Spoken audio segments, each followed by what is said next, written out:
दोस्तों चलो थोड़ा सा एक कॉम्प्लिकेटेड और थोड़ा सा डिफिकल्ट एग्जांपल लेते हैं ट्रेंड लाइन का। सेम इसी में आप देख सकते हैं कि एक पीक बना, यहां पर हम एक ट्रेंड लाइन बनाते हैं इसके और इसके बीच में, राइट। और उसको हम अगर नीचे खींचते हैं दोस्तों इस तरह से, मैं इसको थोड़ा सा बड़ा कर देता हूं, इस लाइन को मोटा कर देता हूं ताकि आपको देखने में आसानी रहेगी, राइट।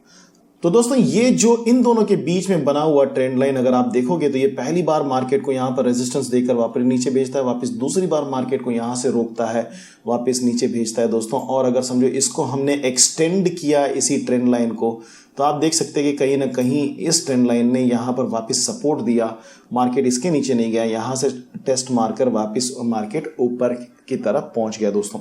अब हमारे पास एक दूसरा पीक है, तीसरा पीक है और ये सारे पीक हैं। तो हम क्या करते हैं कि वापस समझो कि जैसे जैसे आपको नए पीक्स मिलते जा रहे हैं, जैसे कि ये और इसके बीच में एक पीक मिला, तो हम ये वाला एक ट्रेंड लाइन बना देते हैं, उसको भी मैं मोटा कर देता हूं 5, ताकि आपको देखने में थोड़ी आसानी रहे। और उसके बाद में हमको, और अगर आप यहाँ से इस पीक से अगर आप देखोगे तो ये एक यहाँ पर एक हमें ट्रेंड लाइन मिलता है जिसको एक्सटेंड करने पर ये वाला हाई भी हमारा इसमें आ जाता है। मैं इसको भी थोड़ा सा मोटा कर देता हूँ ताकि आपको देखने में थोड़ी आसानी रहे। अब देखिए दोस्तों कि यहां से इसके बीच का ट्रेंड लाइन जब हमने एक्सटेंड किया तो मार्केट ने यहां पर रेजिस्टेंस पाया, यहां पर रेजिस्टेंस पाया, यहां पर रेजिस्टेंस पाया, ब्रेकआउट हुआ, मार्केट मस्त ऊपर की तरफ गया। जब वापस आया मार्केट तो इसी ट्रेंड लाइन पर सपोर्ट लेकर मार्केट ऊपर जाता है। ट्रेंड लाइन कितना इंपॉर्टेंट है मैं वो आपको बताने की कोशिश कर रहा हूं यहां पर।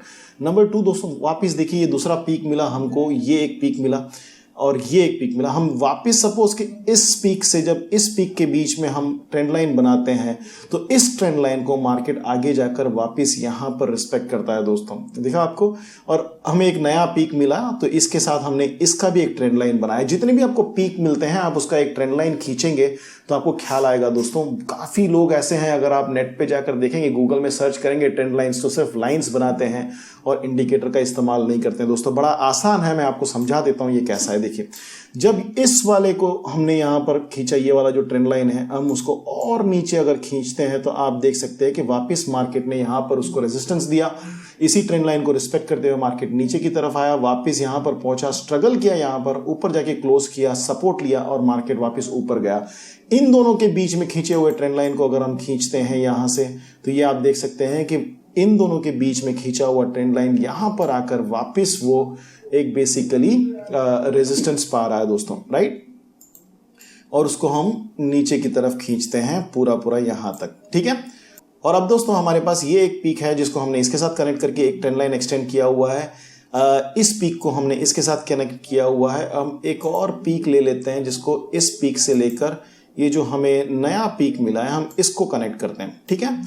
इसको मोटा कर लेते हैं ताकि हमें समझ में आए, थोड़ा और क्लैरिटी मिले। और जब इसको हम एक्सटेंड करते हैं दोस्तों तो आप देख सकते हैं कि ये जो ट्रेंड लाइन है इसके और इसके बीच का ट्रेंड लाइन, उस ट्रेंड लाइन को मार्केट वापस रिस्पेक्ट करता है, वहां से नीचे जाता है दोस्तों। इस वाले ट्रेंड लाइन को अगर हम वापस खींचते हैं यहां पर तो आप देख सकते हैं कि यहां पर उसने सपोर्ट दिया मार्केट को, मार्केट ऊपर की तरफ गया, इस ट्रेंड लाइन को इसके और उस हाई के बीच के ट्रेंड लाइन इसके और इस हाई के बीच के ट्रेंड लाइन को मार्केट वापस रिस्पेक्ट करता है, वापस नीचे आता है, नीचे गिरता है, वापस मार्केट ऊपर की तरफ जाता है और यहां से भागता है तो मार्केट यहां तक जाता है नेक्स्ट ट्रेंड लाइन की तरफ। दोस्तों ध्यान दीजिएगा थोड़ा आराम से, जब आपने इस पीक को इसके साथ कनेक्ट किया और एक ट्रेंड लाइन बनाकर आपने एक्सटेंड किया तो आपने देखा कि 1, 2 और 3 बार मार्केट ने इसको रिस्पेक्ट किया। इसके ऊपर ब्रेक होने के बाद में एक नया पीक बना। उस पीक को अगर आपने नंबर 2 से कनेक्ट किया तो आप देख सकते हैं कि वापस इस पर्टिकुलर लाइन से, नंबर 2 वाले लाइन से अगर आप देखेंगे, जब आपने इस पीक को इस पीक से कनेक्ट किया तो आप देख सकते हैं कि मार्केट ने उस ट्रेंड लाइन को 1, 2 और 3 बार टेस्ट किया और उसके बाद में उसको सपोर्ट मानकर वापस मार्केट रिवर्सल करता है और बाद में वापस उसको सपोर्ट मानता है दोस्तों। तो ट्रेंड लाइन कितना अहमियत का है वो देखिए। और दोस्तों वापस हमें एक नया पीक मिला तो हम उस पीक को जब हमने वापस यहां पर एक दूसरे ट्रेंड लाइन से कनेक्ट किया, ग्रीन कलर ले लेते हैं, अप्लाई करते हैं, तो आप देख सकते हैं कि वापस मार्केट यहां से नीचे की तरफ जाता है। और अगर हम इसको एक्सटेंड करते हैं तो आप देख सकते हैं कि मार्केट इसके ऊपर ब्रेकआउट करता है, राइट दोस्तों।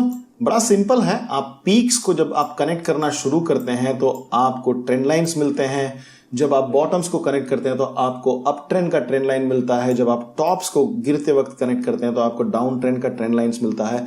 और ट्रेंड लाइंस बड़े अगत्य है दोस्तों, बहुत ही इंपॉर्टेंट है अगर आप उनको देखोगे तो। इनका इस्तेमाल कैसे करें? बेसिकली अगर समझो कि यहाँ से आप समझो कि इस ब्रेकआउट के ऊपर आप कहते हैं कि यार चलो ये लंबा ट्रेंड लाइन मेरा टूट गया तो कैसे बाई करें, तो आपका स्टॉप लॉस जो होता है ना वो इस ट्रेंड लाइन के नीचे होना चाहिए दोस्तों, राइट। अगर नेक्स्ट कोई सपोर्ट है तो उसके इर्द गिर्द होना चाहिए, इसके नीचे होना चाहिए। और दोस्तों अगर समझो कि इस ट्रेंड लाइन के बाद जब मार्केट टेस्ट करने आता है और यहाँ पर आपको एक स्पिनिंग टॉप दे रहा है, राइट, तो आप कह सकते हैं कि ये एक हाई प्रोबेबिलिटी ट्रेड है दोस्तों। इस तरह से ट्रेंड लाइन का इस्तेमाल कीजिए, थोड़ा प्रैक्टिस कीजिए, थोड़ा बहुत चाहिए तो हम एक दो और वीडियो कर लेंगे ट्रेंड लाइन पर।